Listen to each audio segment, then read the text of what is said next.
So I'm calling this episode the cardboard bathroom, and this is why.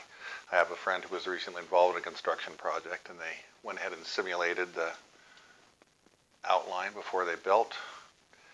So there's my sink, pedestal, very European, short bowl toilet.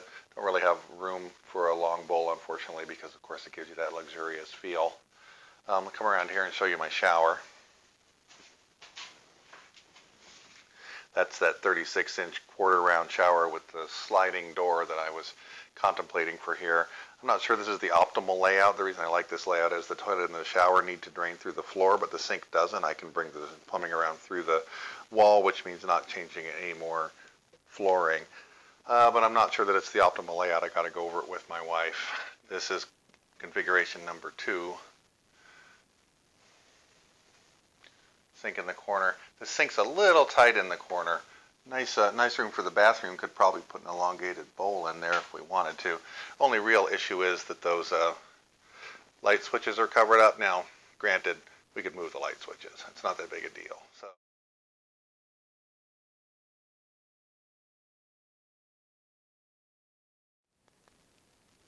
So here's what we settled on.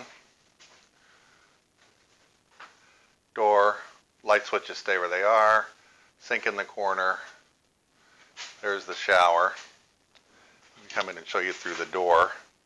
Come in, showers on the left, toilet straight ahead. That's not necessarily the most perfect of situations to have the shower on the left, but it will work. I'm happy because it means I don't have to take out any more floor. Those of you who are fans of the jackhammer will not be pleased, but it is what it is. So I'm going to go ahead and take all this stuff down. Don't worry, we're not painting the bathroom dark brown. And I'm going to have to dig out all that plumbing because it's time to start laying some pipe. So I was thinking about this sand down here. I've got 6 of these buckets now. Once I get all this stuff out of here, the nice thing about using the buckets is they cost me like $2.40, and I can stack them up right there. I bet I can go 3 high, which is going to give me a lot of room. But I got a lot of sand left. I got 4 buckets left. I don't know if I'm going to make it. I've been doing it with that, which is, it works. Kind of a pain in the ass. But my problem is I really need to get some sand out of here. I'm actually done over there. I know what's going on the supply side now, so I actually covered them back up because, frankly, what I don't want to do is break those things, and I think the sand's protective. But I got to dig all this out because I really want to know what's going on the waste side, and I don't really want to sit there with a shovel. It's dirty and heavy, and I spill it. So it occurs to me, rather than doing this right, I could do this by abusing a good friend who's never given me any trouble in their life. So I think I'm going to try it with that. I'll be fascinated to see whether this works or not.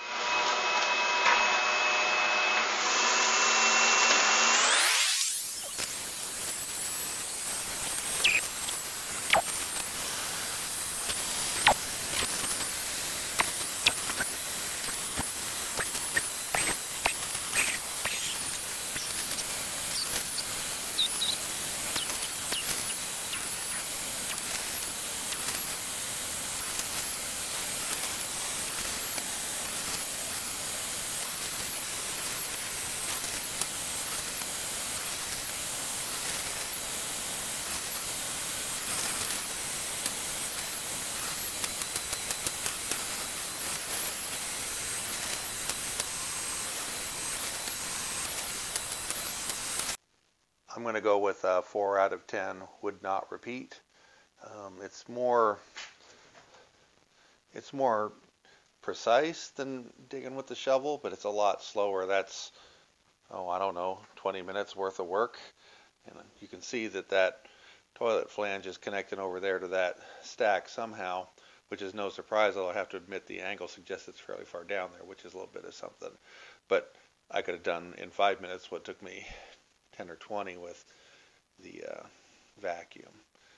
Somehow those are going to eventually reach over to that toilet. I just don't know how yet, but you know what's going to happen eventually. So anyway, back to the shovel. It does seem unfortunate there are many aspects of this job that are kind of causing me to ask reasonably good consumer grade tools to do things they really shouldn't be asked to do. So here we go again. I do want to clean up a couple of edges on that concrete, and I'm going to try it with this, which I admit is really the abuse of a friend who doesn't deserve this abuse. So I need to get this concrete out so that I can put drains up through here. I'm going to bring the supply this way, but I need to bring the drain up this way. So I'm going to take out here, slot that, and while I'm at it, I'm going to clean up that edge going all the way back. So let's see how that goes.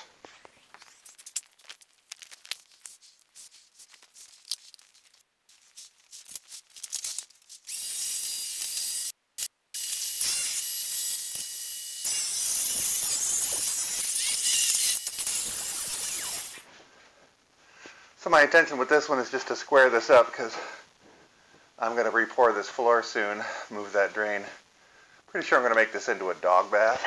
So I'm going to pour it as a slightly depressed square or rectangular sort of basin.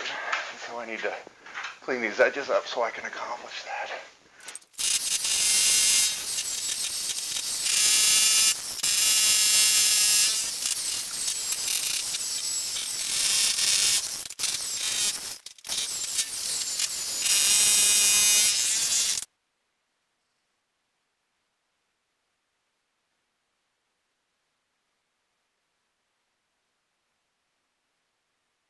Sad to say, but I believe that may be the end of the work of the baby jackhammer.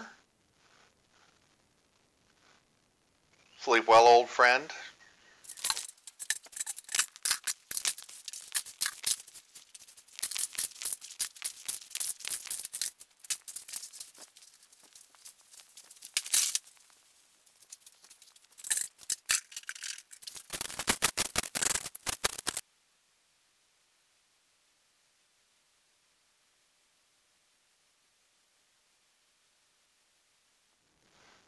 So that's the dirt that I have dug out of the plumbing.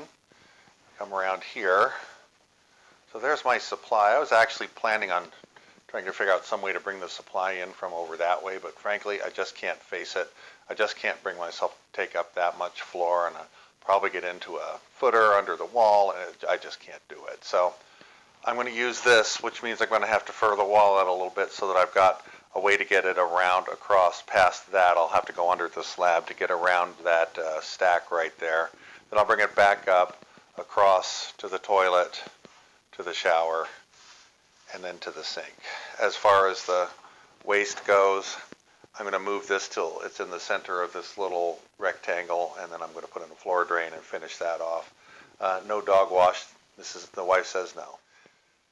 Here inside the bath itself, I'll bring that waste up through that foot plate over here to the sink. Then I'll put a Y in for the shower, which goes in that corner. The toilet needs to come over a little bit. It needs to be 15 inches from that wall and 12 from that. I did dig down. It's way down there, and heavens to Murgatroyd, it's surprising. It's actually connecting to a cast iron waste that goes back underneath my feet. It's not headed over toward that stack over there. So I honestly don't know what that's all about, but it looks like it's one of those flexible couplings onto a 3-inch pipe. So I think what I'll do is just recreate this sucker, and I'm going to do it. I'm going to have a lot of it ready to go before I pop it in there, because I tell you, when I take that loose, that's going to be gross, and I have a faint stomach. So let's go ahead and end this video here. Please feel free to like and subscribe, tell your friends, come back.